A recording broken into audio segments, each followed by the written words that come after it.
My only purpose in even being here today, get out and vote. You know that. Are we ready to do this? We're ready to get out the vote? We're ready to win?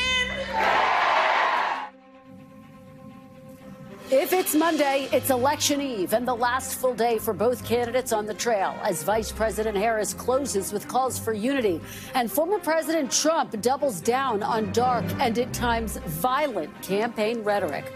Plus, the race for the White House is a dead heat in our final NBC News poll before Election Day, as analysts and campaign officials try to make sense of a shocking new poll out of Iowa, showing Harris leading Trump in a reliably red state.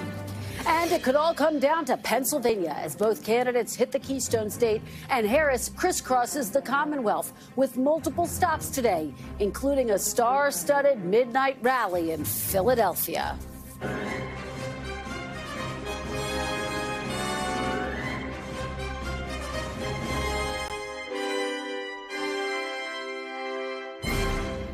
Welcome to Meet the Press Now. I'm Kristen Welker at NBC News election headquarters in New York on the last full day of campaigning in the 2024 race as the candidates make their final pitch to voters in the most critical battlegrounds. Former President Trump making 4 stops across 3 states today as Vice President Harris goes all in on Pennsylvania with 4 stops across the Commonwealth. Speaking this morning in North Carolina, Mr. Trump surprising the crowd with a new message on immigration and Mexico.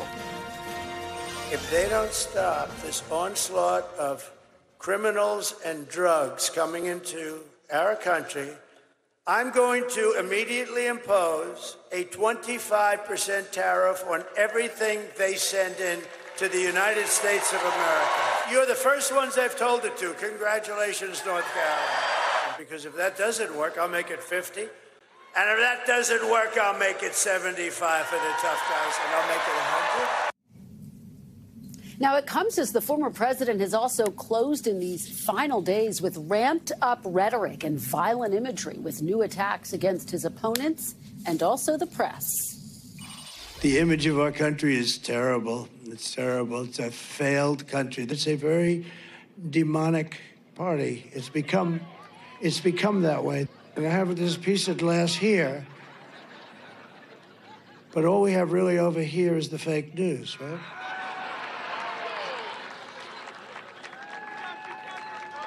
And to get me, somebody would have to shoot through the fake news, and I don't mind that so much, because I don't mind that. And if you don't vote, you're stupid. You're stupid. They're terrible people. There's something wrong with them, actually.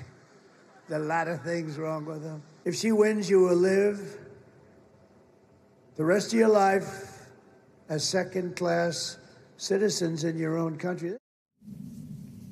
Meanwhile, Vice President Harris is closing with a more traditional and cautious approach with appeals for unity while ratcheting down the attacks on her rival, purposely not mentioning Mr. Trump by name during an event in Michigan last night, even though she's repeatedly called him out by name as unstable and unhinged over the last week. Today in Pennsylvania, the vice president leaning on that unity message, talking to canvassers in Scranton. This whole era of this other guy, you know, what it's done with all that talk that's been about trying to have us point fingers at each other and divide each other, it makes people feel alone. It makes them feel like there's nobody standing with them. As we are getting out the vote, as we are canvassing, let's be intentional about building community, about building coalitions, about reminding people we all have so much more in common than what separates us. Now, the shift is coming on the heels of a shocking poll out of Iowa showing Harris up 3 points over Trump in a state that former President Trump won by 8 points in 2020. Helping drive that number, a massive gender gap with Harris up 20 points among women. It comes as our final NBC News poll shows a neck-and-neck race nationally and a massive gender gap there as well of more than 30 points. Let's get right to the very latest from both campaigns and from the trail with our NBC News team. Garrett Haake is in Pittsburgh ahead of the former president's event there later this evening. Gabe Gutierrez is in Allentown, Pennsylvania, where the vice president campaigned earlier today. Maura Barrett is in Cedar Rapids, Iowa, tracking reaction to that very surprising poll I just mentioned. And Antonia Hilton is in Battleground, North Carolina, where Mr. Trump campaigned earlier today. He added new stops in this final stretch. Garrett, let's start with you. It's the very last day of the campaign. We heard Mr. Trump debuting that new message on immigration, essentially promising new tariffs on Mexican goods unless illegal immigration stops. What does that tell you about the view within the campaign and his strategy in these closing hours?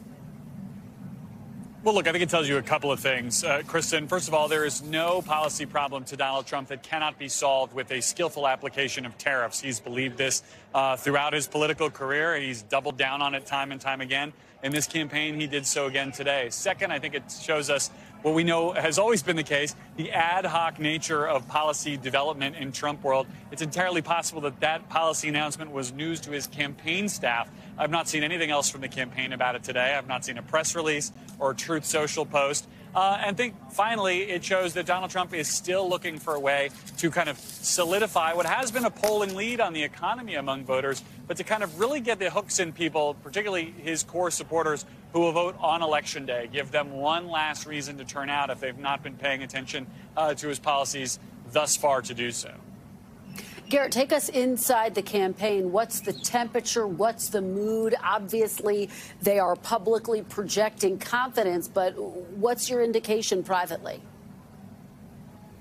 Yeah, publicly projecting confidence and using publicly available data to do so, Kristen. The campaign has yet to open up its internals and show us what their data shows, which I think is the kind of thing that suggests the picture they may be looking at internally isn't as rosy as what they are projecting externally. Now, the former president has been adding events these last couple of days. We noted that he's in North Carolina today. That's a state that his campaign, or members of his campaign, were telling me as recently as a week or two ago, they thought they had in the bag.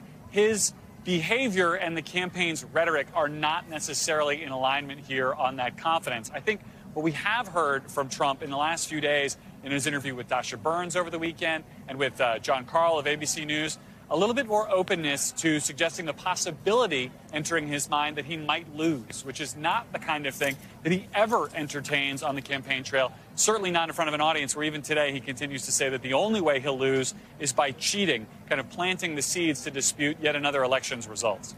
Yeah, and Garrett, what's notable, of course, that reporting you have comes against the backdrop of this gender gap that we saw in our poll and certainly in that Iowa poll. How concerned is the campaign, is Donald Trump about that?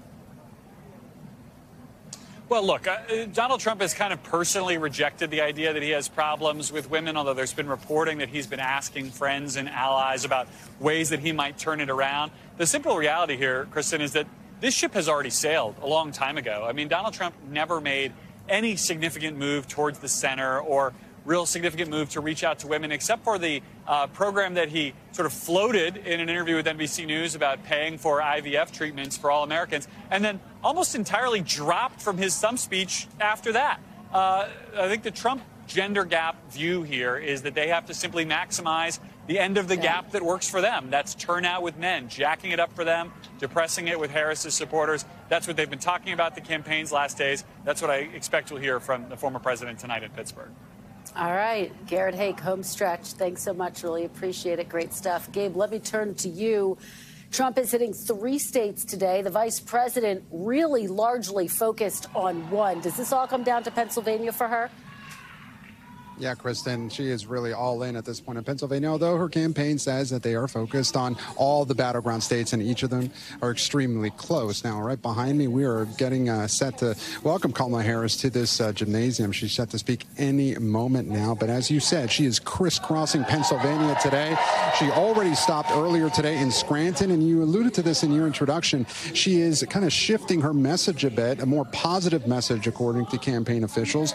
Didn't mention Donald Trump by name, just referred to him as this other guy. Again, that she did that also last night in Michigan as well. Now, we're expecting her here in Allentown. Then she heads to Reading, where she'll visit a Puerto Rican restaurant, and then larger rallies this evening and tonight in Pittsburgh and in Philadelphia. Certainly, Kristen, as you know, the most valuable resource of any candidate is their time, and it's easy to see in these closing hours just how critical this campaign feels that Pennsylvania is, Kristen. You're absolutely right about that. And just to follow up on the point you just made, the fact that she's clearly courting Latino voters, Puerto Rican voters in the wake of that Trump supporter who called Puerto Rico garbage, there is a sense that has backfired on the ground in places like Pennsylvania. What are folks on the ground there in the Commonwealth telling you? You know, Kristen, that's such a good point. And look, I've been speaking to Puerto Rican voters for quite a long time, ever since, Hurricane Maria, and before that. There has been large frustration among that community that the U.S. mainland does not pay enough attention to them, that the federal government doesn't pay enough attention to them. Well, I'll tell you, the Puerto Rican voters that I spoke in line this morning trying to get into this rally, their sense of frustration was palpable. They were angry. They were outraged at those racist, offensive comments by that comedian at that Madison Square Garden rally. And they say that it will make a difference here in Pennsylvania. Allentown is a majority Latino city, some 34,000 Puerto Ricans in this town alone. And some of the voters I spoke with said that, look, some of their friends were even considering voting for former President Trump, were leaning in that direction. But when they heard of those comments, they've now switched to Kamala Harris. Now, that's just anecdotal. We'll see how that plays out tomorrow. Of course, more than 70% of the vote in Pennsylvania comes on Election Day. But that's why the campaign is so focused today, trying to get out there in multiple stops throughout the state and trying to win over that critical Puerto Rican vote that could potentially make the difference in this election, Kristen. All right, Gabe Gutierrez, well done talking over the noise of the event that is getting underway. I know that is not easy. It is a skill. We appreciate you very much and your reporting. Let's head over to Maura Barrett on the ground in Iowa. Maura, thanks so much for joining us on this election eve where there was a bit of a political earthquake over the weekend when a very reliable poll came out in Iowa showing Kamala Harris with a lead of 3 points, 47 to 44%. This is not a state, quite frankly, where she was competing because it is reliably red. I've been talking to folks inside her campaign who say, look, we're not expecting to win Iowa per se, but we are encouraged by the fact that she does have a 20-point lead among women voters in that poll. What are you hearing, and what do you think the significance is?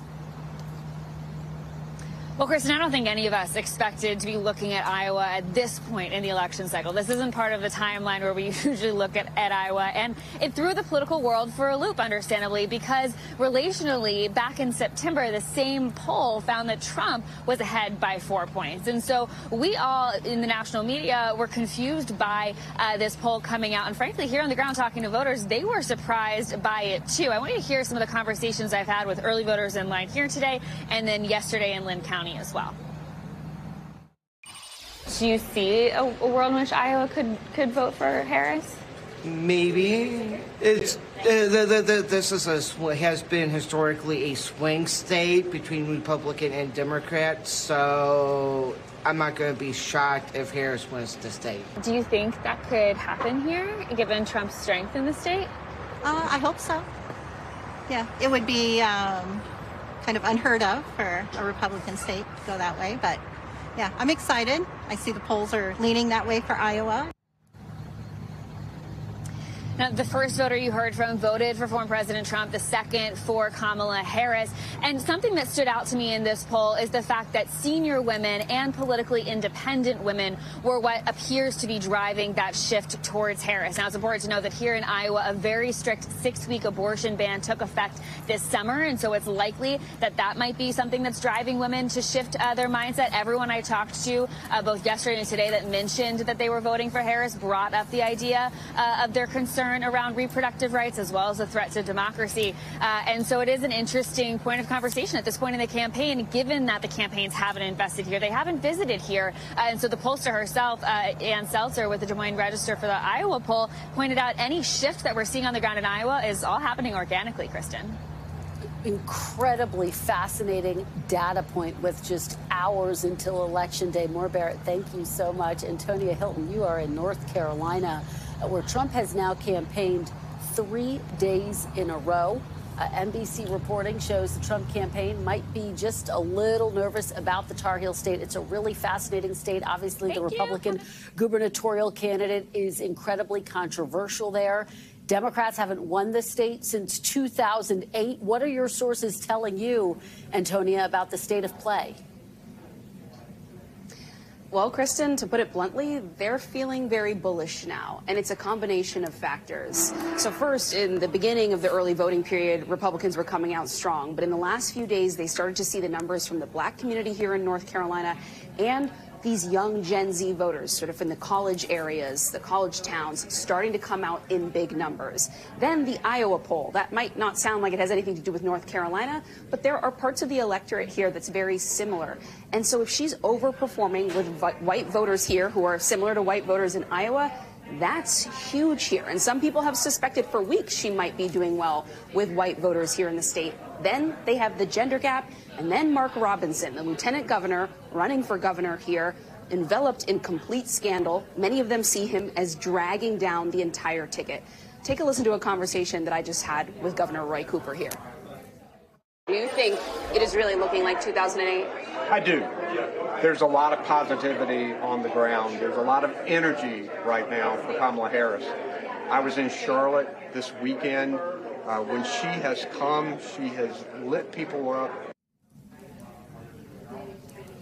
And of course, 2008, that is a reference to the last time a Democrat was able to flip this state. But we just keep hearing from people that they think this moment is the best chance they have seen since then. And what you're seeing happen behind me here, people starting to come into the field office here in Raleigh. They're doing phone banking. They're heading out. They're planning to knock doors. They're not going to let any of these last few hours today go to waste because they want to see some of these final numbers, this big push tomorrow. They think they can get this over the edge, Kristen. We will have to wait and see. Antonia Hilton, great reporting, great interview. Thank you so much for joining us. We really appreciate it. Good luck over these next 48 hours. We do want to head back to Pennsylvania and dip into Vice President Kamala Harris's event in Allentown, Pennsylvania. Listen in for a few minutes.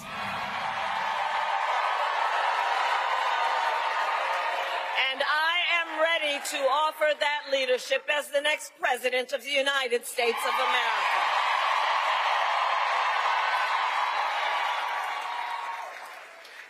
Now, Pennsylvania, the race is not yet over. Okay, we got a lot of work to do, and we have got to finish strong. So listen, we got hard work to do, but here's the thing. We like hard work. Hard work is good work. Hard work is joyful work. And make no mistake, we will win. We will win. We will win. We will win. We will win. And one of the reasons we will win is because I do believe when you know what you stand for, you know what to fight for. And we have an opportunity in this election to finally turn the page on a decade of politics that have been driven by fear and division. We're done with that. We're done. And we're exhausted with it. America is ready for a fresh start. Love you, sweetheart. And America is ready for a new way forward where we see our fellow American not as an enemy, but as a neighbor. We are ready. We are ready for a president who understands that the true measure of the strength of a leader is not based on who you beat down. It is based on who you lift up.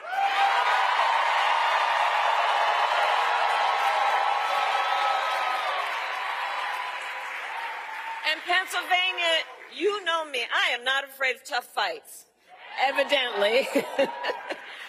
For decades, as a prosecutor and the top law enforcement officer of our biggest state, I won fights against the big banks that ripped off homeowners. I won fights against for-profit colleges that scammed veterans and students. I won fights against predators who abused women and children and seniors, and cartels that trafficked in guns and drugs and human beings.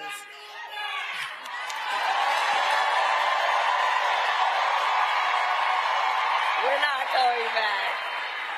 And it is my pledge to you, if you give me a chance to fight on your behalf as president, there is nothing that in is the Vice world President that will Kamala stand Harris in my speaking way. in Allentown, saying we will win, trying to project confidence. Let's head over to former President Donald Trump, who is speaking in Reading, Pennsylvania.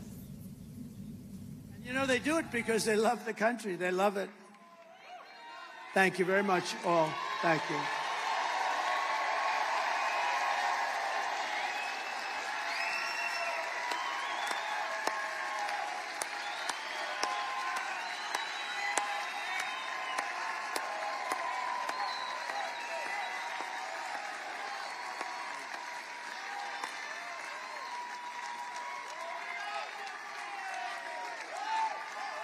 Thank you, everybody. So here are the facts. And Kamala, now we have to talk.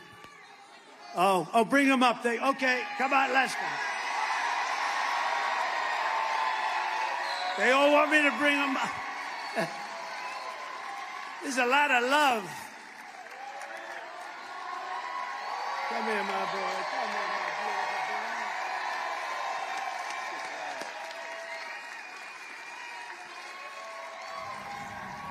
That's former President Trump there, bringing his family up on stage. You see Don Jr., Lara Trump, of course, one of the co-chairs of the RNC, Eric Trump, Tiffany Trump.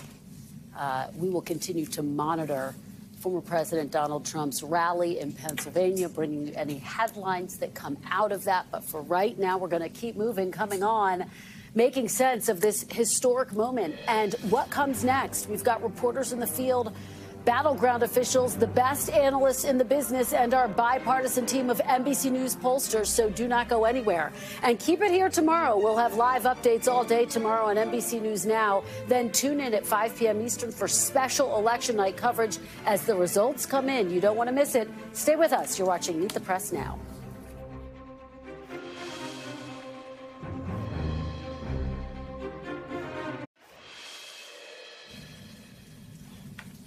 Welcome back. As we mentioned, it is the final full day of campaigning, and neither candidate wants to waste 1 second of it. Donald Trump today hitting 3 battleground states with a rally this morning in North Carolina ahead of 2 stops on opposite sides of Pennsylvania before closing things out tonight in Grand Rapids, Michigan, the same location of his final rally in 2016 and 2020.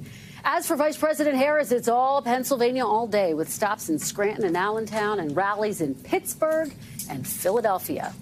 Joining me now on set is NBC News chief political analyst Chuck Todd, former Arizona Republican senator and Biden administration ambassador to Turkey Jeff Flake, former HUD secretary under former President Obama, and an NBC News political analyst Julian Castro, and former chief of staff to Vice President Mike Pence, Mark Short. He is also an NBC News political analyst. Thanks to all of you for being here. We're joking. This is what the gender gap looks like.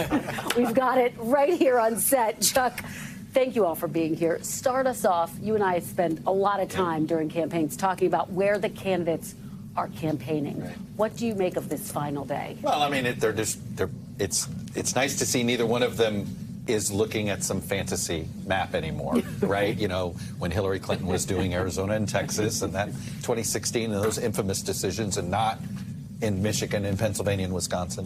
The fact they're both, you know, I think it says a lot on her that she's only doing Pennsylvania today, right? Says something to me that the only Sunbelt state he decided he had to go into is North Carolina. You do hear they're nervous about North Carolina. Look, his simplest path to 270 is Pennsylvania, North Carolina, Georgia. And her simplest path is Pennsylvania, Wisconsin, and Michigan. What's the one state in common, right? So where is she living? I mean, it's where she look, she wins that. It complicates his path all over the map. Yeah, absolutely. Senator, what do you make of these final stops that we're seeing, and frankly, the final strategy. The Harris campaign still feels bullish that they can win over skeptical Republicans who are skeptical of Trump. Is that wishful thinking at this point? What are you seeing when you watch the strategy? Well, first, I'm disappointed nobody's in Arizona today. But they were just there. Take too long to count the ballots. They were there. You know, we have speeded up with the ballot counting and will come more. No. Well, I don't think it's wishful thinking to get Republicans. Okay. I think that is happening. It's certainly happening in Arizona. It did last time in 2020. And I think it is this time. I mean, campaigning with Liz Cheney, I think that was a brilliant move. I think that that's coming. She's spending her time where she needs to in Pennsylvania today. Secretary Castro, what do you make of what we are seeing, and where do you think the momentum is right now? Because you saw our NBC News poll. This is a tied ball game. This could go either way, and you hate to say it because it's a complete cliche, but it does come down to the ground game. The Harris campaign feels very bullish about their ground game, but it's hard to know what that actually translates to. You know, I was in Nevada, in Las Vegas over the weekend, and, you know, Clark County is so important, and it looks like they've been behind, and they need Clark to come out, and you saw the power of that ground game. Over 200 people there assembled, ready to go out and canvass, a lot more out in the field. So, yeah, I think she has an advantage there. I like the contrast that she has right now as her closing message. Positive. I'm going to be a president for everyone. Optimistic. Also, the bio ad that she put out about, you know, her family, her mother, contrasted with the last week for him has been reminding people why they rejected him in 2020. The comments in Madison Square Garden, this weird stuff about, you know, no more vaccines under Robert Kennedy Jr. It's just, I think it's reminding people in a negative way why they didn't say yes again to him 4 years ago. Mark, you and I have spent a lot of time talking about the early vote and whether it matters, because the Trump campaign has been touting the fact that more Republicans are turning out this year than they have in past cycles. They see that as a sign that Trump is getting more of the early vote, but you say it's a lot more complicated. I think it is more complicated. I think it's definitely a big plus for Republicans in the Trump campaign that they've had that much early vote. But as the senator knows, there were 90,000 Republican voters in Arizona in 2016 who did not choose Trump at the top of the ticket, 60,000 in 2020 who did not. And I think that Iowa poll shows evidence of more and more potentially 65 and above women who are switching. So yeah, it's a good news, but it's a good data point, but it's in no way conclusive about where this is going to go. I want everyone's take on the Iowa poll, how significant the Harris campaign says. It doesn't mean we're going to win Iowa, but we sure like the numbers when it comes to women voters. Well, that was the big figure, 65 plus white women, enthusiastic and voting. And you can count on those voters to vote, unlike some of the younger people who you want to vote, certainly, but they don't. But the older voters do. And the fact, or according to this poll, that white women are voting in such numbers for Kamala, that's a very good sign for her campaign. Chuck, it's interesting because our poll has looked at what's the top issue, the economy, no surprise. That's been a consistent in every poll. And then we asked, what's the issue that motivates you most? Right. And reproductive rights was at the top of that list. What do you make of that? Look, I have this quote from Anna Palmer. She's one of the founders of Punchbowl.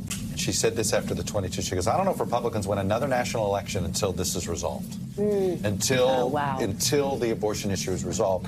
And I remember that's a pretty big blanket statement there. But I understand, and it's possible that is that simple, right? When you see this shift in older voters, particularly older women, look, we're going to have the biggest gender gap we've ever had. The question is, how big is it going to be? But let's remember this. If Trump pulls this off, it means he got younger men to show up.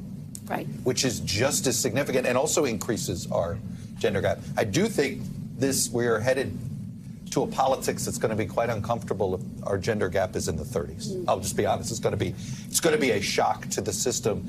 And if the Republican Party loses, one would assume they will do some inward looking.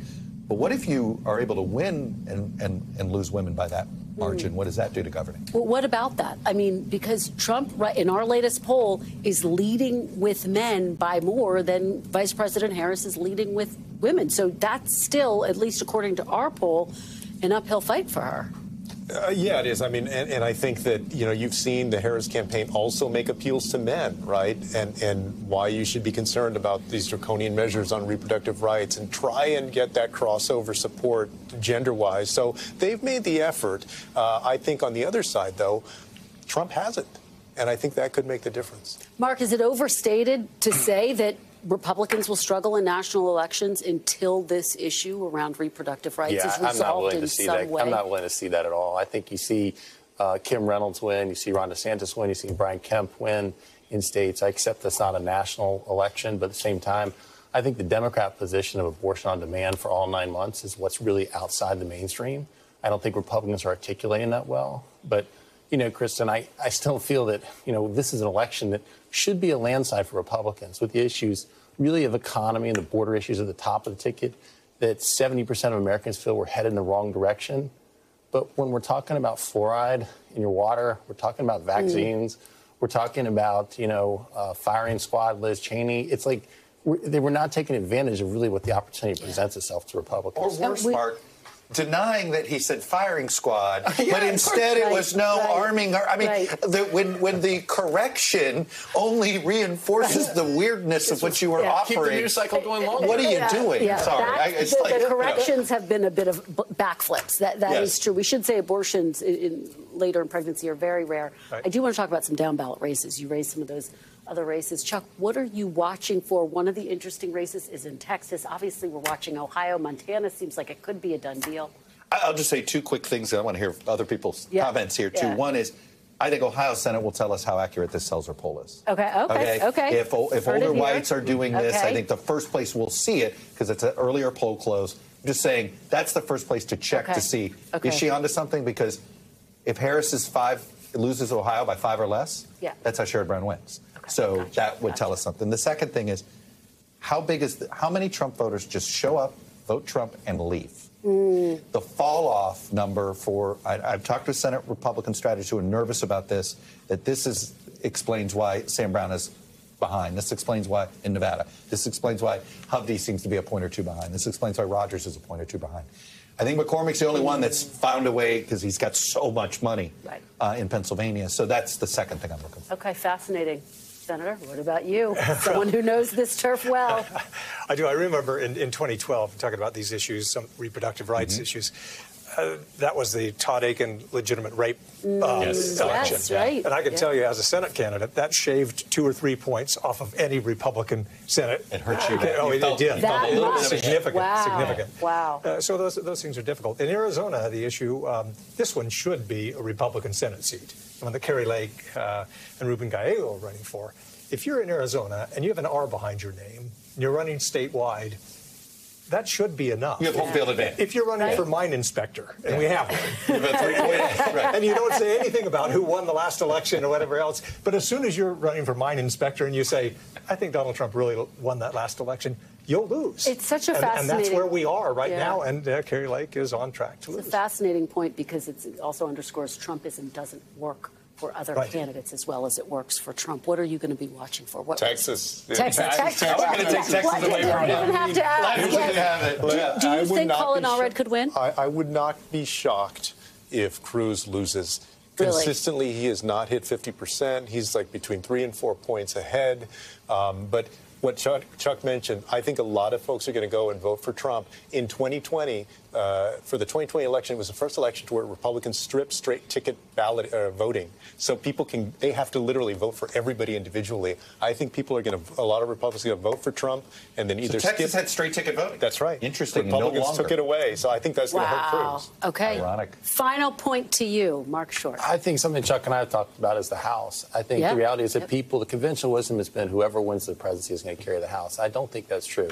I think that Trump has been eroding some of the advantages in minority communities that Democrats have had, but he's bleeding badly in the suburbs, which is where the competitive districts are. So you may cut into the advantage in Philadelphia that helps you win statewide. That doesn't help you in those districts that Republicans really need. I think that's a concern for House Republicans. Fascinating. All right, great conversation. We could continue it all hour, but unfortunately we're out of time. Really appreciate your all being here on this election eve. Chuck, Jeff, Julian, and Mark. Great conversation. Coming up next, A deep dive into battleground Pennsylvania with a current Keystone State House member and a former senator. You're watching Meet the Press now. Stay with us.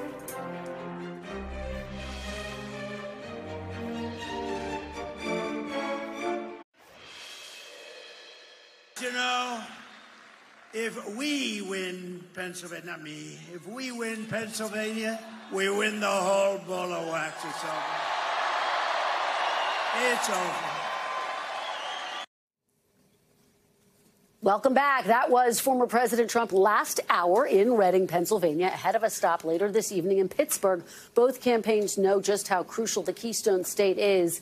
With me now is Congressman Brendan Boyle, Democrat from Pennsylvania. Congressman, thanks so much for joining me. I really appreciate it. Well, happy to be with you again. Well, happy to have you here. Happy Election Eve. You are there on the ground in one of the most important states in this entire presidential race. How are you feeling about the state of the race right now? Well, in a bipartisan spirit, I'm going to start off by surprisingly agreeing with Donald Trump on only one thing, and that is, yeah, I do think Pennsylvania is, as he said, the whole ball game. I think that whichever side wins here, and it's 19 electoral votes, we're the biggest battleground state. I think that will likely clinch the path to 270 needed in order to get to the White House.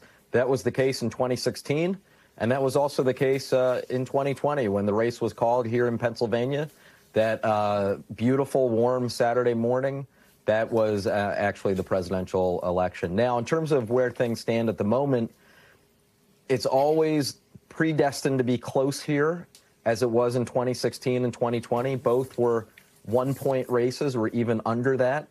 I think we're in the same kind of race again this time. But I would rather be Kamala Harris and her campaign than the Trump campaign, especially these final 72 hours or so when it mostly comes down to field and GOTV. Well, let me ask you about the Get Out the Vote effort, because a lot of it, I know, and I've been talking to folks who were involved in it, has been focused not just on getting out the vote, but making sure that the Latino community is coming out to vote, particularly in the wake of those comments made by the comedian at that event in Madison Square Garden for former President Trump when he disparaged Puerto Rico and Puerto Ricans.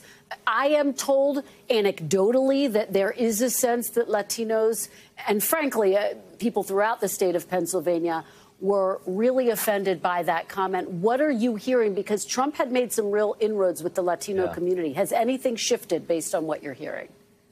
Well, Kristen, you know, being from here, that there's a pretty large Puerto Rican population in Philadelphia. It's mostly in my congressional district in North Philly, east of Broad Street. Approximately 115,000 Puerto Ricans in Philadelphia, people either born on the island or first generation born here, but have parents and grandparents who were born there. In addition to Philadelphia, you also have a large Puerto Rican population in Allentown and in Reading. I am always amazed at what actually breaks through the noise and reaches people who generally don't follow politics. Boy, that garbage comment at the Madison Square Garden Festival of Hate, as I call it, but the rally that he had about a week ago, I am just amazed the way that spread like wildfire and has spread throughout the Puerto Rican community. I heard about it almost instantaneously from a number of people who I'm friends with who were texting me who aren't necessarily political. So I do think that, again, in a one-point race, something like this can make the difference, especially when you consider, all told, we're talking about 500,000 Puerto Ricans being the population of Pennsylvania. That's just fascinating that you think it has resonated that quickly and that significantly. I want to ask you about one of the headwinds facing Vice President Harris, which is the approval rating, quite frankly, of President Biden. Right now, former President Trump, according to our latest NBC News poll, his retroactive job approval rating is higher than Biden's. And, Congressman, it is higher than at any point in Donald Trump's presidency. What do you make of that, and what are the implications for the vice president? You know, there's no question that this is a change election, that voters want to see change. The right track, wrong track figures that were released over the weekend show it by an almost 50-point margin. Now, what's interesting is that Kamala Harris has actually been talking about change. By some polling I've seen, she is now winning narrowly over Donald Trump in terms of which candidate best represents change. She has prosecuted the case that Donald Trump is the same tired, stale, old routine for almost a decade now. And people are sick of it and want to turn the page and move on. So I think there are many things that her campaign has done well. That and winning the argument on change is probably the single thing that she's done the best. And I think we'll look back on this, particularly if she were to win. Well, Congressman Boyle, we always appreciate your perspective. Thank you so much for joining us. Really appreciate it. Please stay safe over these next 24, 48 hours. We really appreciate it. And now from the view from the other side of the aisle in this critical battleground, I'm joined by Pat Toomey, former Republican senator from the great state of Pennsylvania. Thank you for being here. Thanks for having me, Kristen. It's great to see you.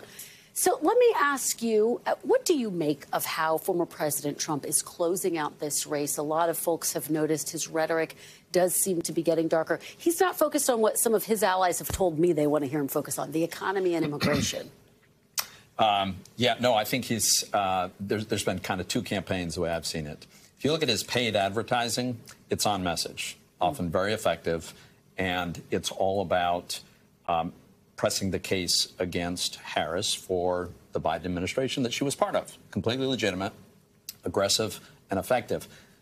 But Donald Trump doesn't have the self-discipline to deliver that message. He can't resist the temptation to rehearse all of his grievances, to make the personal insults, to go wandering down all kinds of cul-de-sacs. I think that's been a story of his campaign. It seems to have gotten worse in the final weeks of the campaign, but it's not shocking. That's the nature of the guy. How does it play in Pennsylvania, where, as we've laid out in 10 different ways, each of these candidates needs Pennsylvania if they want to win? Very, very hard to get the math to work if you don't have Pennsylvania for either of them. Look, I think it's not the most effective message, right? The most effective message would be to contrast people's perception of good economic times and a relatively peaceful world versus what people believe is not such great economic times and certainly not a peaceful world. He's got other issues, but it ought to be about driving that case against Harris. What do you make of the Trump ground game in Pennsylvania? Because by all accounts, our reporting suggests it has been outsourced to Elon Musk's super PAC, that it's not sort of this coordinated effort being driven directly by the campaign itself. Yeah, it's a dangerous thing to do. I can't judge it in advance. We'll have to see what happens. But I think the Harris campaign has had far more resources on the ground for the get out the vote efforts. And when you sub this out, you're taking chances. Just to be very clear, I mean, this is significant you're saying this because you've seen this, you've experienced this in Pennsylvania? That is my understanding. Now, my understanding is that the Harris campaign has put more money into get out the vote resources, but I'm not close to either campaign. Let's talk about this shock poll, if you will, out of Iowa. The Harris campaign says, we don't think we're going to win Iowa.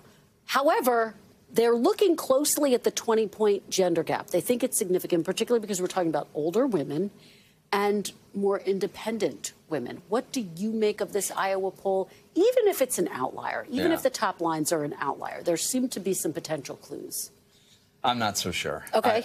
I think it's an outlier that can probably be dismissed if, I mean, at this point it's too late to see if it can be replicated. We'll find out tomorrow. Whether it actually yes, we will. The only poll that really matters. You know, polling is more difficult now than it's ever been. I think we still don't know, and we won't know for a little while, whether the pollsters have recalibrated correctly the amount of people they have to call in order to get the demographics met within the subset of people that actually respond. Very, very challenging. And then, of course, you have a herding mentality, right? As you get close to the election, no pollster wants to be the outlier. So I just think think we don't know. Not making too much of it. Let me ask you about the all-important Senate race in Pennsylvania. I know you have your eyes focused on that as well. What are you anticipating? What's the state of play there? Senator Casey looking for a fourth term, but getting a robust challenge from Dave McCormick. And full disclosure, so I wrote in Nikki Haley on my ballot, and I voted for Republicans all the way down the line after that. So Dave split ticket voter. Well, but not in a partisan way. Well, there you go. Yes. Exactly. As you probably know, 15% of Republican primary voters voted for Nikki Haley after she had withdrawn from the race. So that's interesting. But your question about McCormick is a great one. For me, the highest priority is Republican control of the Senate by the biggest possible margin. And I think Dave McCormick has run pretty much a perfect campaign. I can't think of a single thing I would have had him do differently. He's a great candidate. He's run a great race. He's had the resources to get his message across. And he is consistently, easily within the margin of error. Bob Casey has been below 50. Bob Casey is a very pleasant guy. I got along with him well in the Senate. But I don't think he's a terribly strong candidate. And he had the good fortune of running in good Democrat years in past cycles. This is a much more even year. So I think McCormick is pretty likely to pull this out. Okay, you heard the prediction here. Senator, we're out of time, but just yes or no. Was it a mistake that Trump did not campaign with Nikki Haley based on what you just said? Absolutely. Yeah. Okay. All right. Senator Pat Toomey. Thanks for having me. Thank you so much for being here. We really appreciate your perspective. Coming up after the break, we are on the ground in battleground Michigan as the Harris campaign makes its final push to win over the state's Arab American and Muslim voters. You're watching Meet the Press now.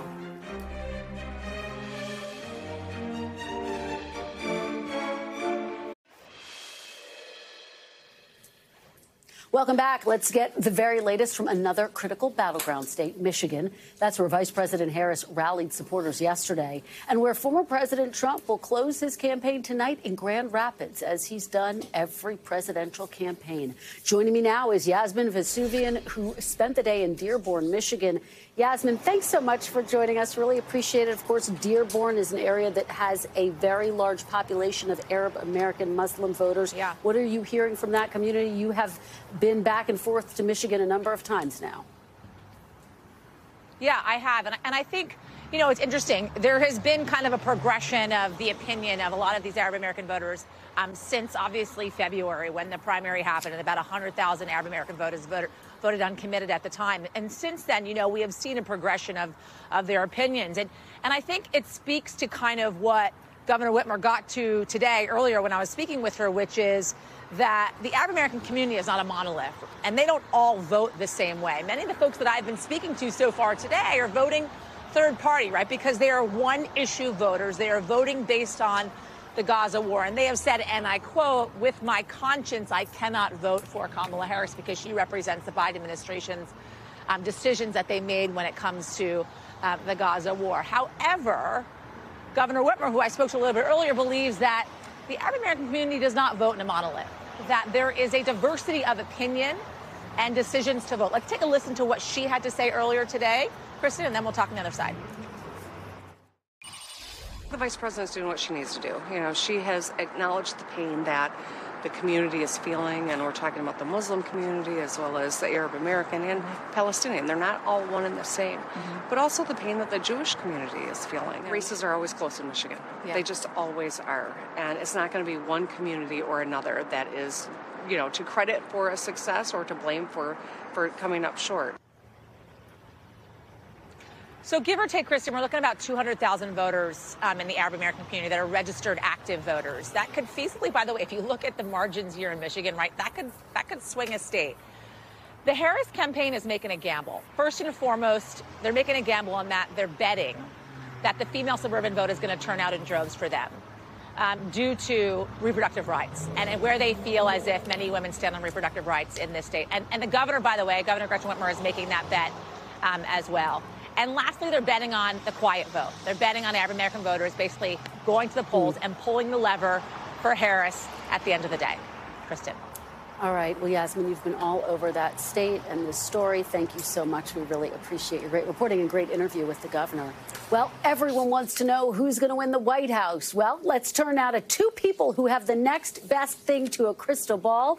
Our NBC News pollsters, Bill McInturff is a Republican pollster and Jeff Horwitz is a Democratic pollster. And they conducted our NBC News poll, all of our NBC News polls. Thank you for being here. Thank you for helping me navigate this campaign season. Bill, let me start with you.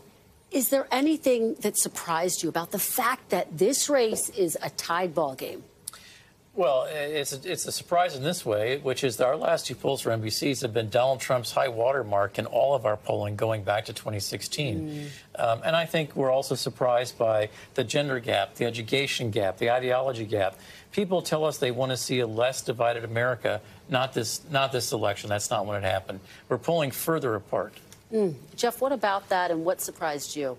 So one of the things that surprised me is, again, the gender gap, and particularly white college-educated women, and how important they're going to be determinative in this election. And they've gone from 54% voting for Biden in 2020 to 56% in 22, and now 62% in our latest poll. And speaking of closing, how important this last week is, I was also struck by what people are hearing.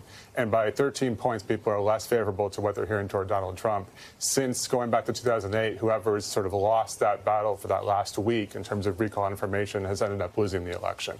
And, you know, what's so interesting, and we were just talking about this with our reporters, retroactively, Trump's approval rating is higher than it was when he was in office. And, of course, it's higher than President Biden's right now. What do you make of that? It's what the Biden has a 43% job approval. Guess what? 20% inflation during your time in office, 8 or 10 million people, 8 million illegal people in the country. It's not a record that people are happy with, and they say his policies have hurt them. And looking back, they recall a good economy under Trump, and that's the reason he's so competitive in this race. Let's look at some of the issues. Okay. Harris continues to lead on abortion. Trump has a double-digit lead on which candidate would better handle the economy, as we're talking about, the cost of living, and the border. And I guess one of the questions that we're going to get the answer to tomorrow, Jeff, I'll start with you. Is the economy still the top issue? Is that the top issue that's driving voters to the polls? Yeah, well, the economy is one of the issues facing the country, but we ask our single-issue voter question, which we asked in our early October poll. Abortion was the most important issue for our single-issue voting issue, and so that's been sort of it's fundamentally changed our politics since the 2020 Dobbs ruling, and I think we're going to something we're going to be looking for on Election Day as well, is how much that pushes voters and how upset they are by that ruling. This was so important in terms of a data point, Bill, because you basically changed the way you asked this question, which really gave us, I think, a deeper understanding of how the reproductive rights issue may or may not factor in. Yeah, it's a great question. And but, you know, what we don't talk about enough is there's 22% abortion, 19% immigration and border security. And Trump was winning those voters by a bigger margin than he was losing the abortion voters. Then, to your question, they sort of net out. And when you ask people what message, ask Trump voters what message they want to send with their vote, it's all about immigration, border security, and this notion about making sure that we get our country back. Really powerful drive for Trump voters. Yeah, indeed. Zooming out a little bit, when you tried to gauge how excited people are for this election, how engaged they are, what did you find? This is actually our second lowest interest in the election on our last track, and there are a lot of key coalition groups that have the lowest interest that we've had. I don't think we're going to see the 160 million votes we saw in 2020, and we have a very unpredictable composition of the electorate. What do you make of that? Why do you think that interest has gone down in that way, Jeff? Well, I think part of it is the direction of the country. I think that people are looking for change, and that's sort of, I think, what we're dealing with. Bill is quite right that this is lower than we've seen historically. There's also been an increase over the last month, particularly for black voters, over a double-digit increase in interest in the election, and also sort of a coalescing around for Harris here. And so I think two things are going on. Yes, interest is lower, particularly for younger voters, which I think is going to be a really important data point this year. But also we are seeing some increases as we get to Election Day. Bill, if Trump wins, How does he do it based on the polling you're seeing? He does it because he changes the vote among Latino Americans, and he is going to lose Latinos, but by a much narrower margin, 20-point net difference compared to 2020. He's also going to make sure that a lot of young men who are marginal voters go vote. And we do this, and we track this in the early states with party registration, and we have more Republicans who are low-interest voters voting early than Democrats. That's unheard of. So Trump has always won by changing the composition of the electorate. It's really fascinating, and we are seeing some of that play out in early voting. Jeff, if Harris wins, how does she do it? Yeah, so she does it by continuing to build upon the desire for reproductive freedom, and also democracy is another issue we haven't talked about here, but it's super important this election because it goes beyond just the abortion issue, but also just rights in general and making sure that people still have those rights. Healthcare is a really important issue in this election, and we're seeing in the last week or so the Affordable Care Act become more of an issue. So it's building upon that and this desire to protect the rights that people have, which when people have a right, they don't like to lose it. And that's what we're dealing with in this election. Jeff and Bill, great conversation. And again, two people who have helped all of us understand where this campaign stands throughout the course of the past year. Thank you so much. Thank you. Really Kristen. appreciate it. And thank you for being here. I am back tomorrow with a special edition of Meet the Press Now. And after that, special primetime coverage starting at 5 p.m. Eastern as the first exit polls and then the first results come in. You do not want to miss it. The news continues with Hallie Jackson right now. Thanks for watching. Stay updated about breaking news and top stories on the NBC News app or follow us on social media.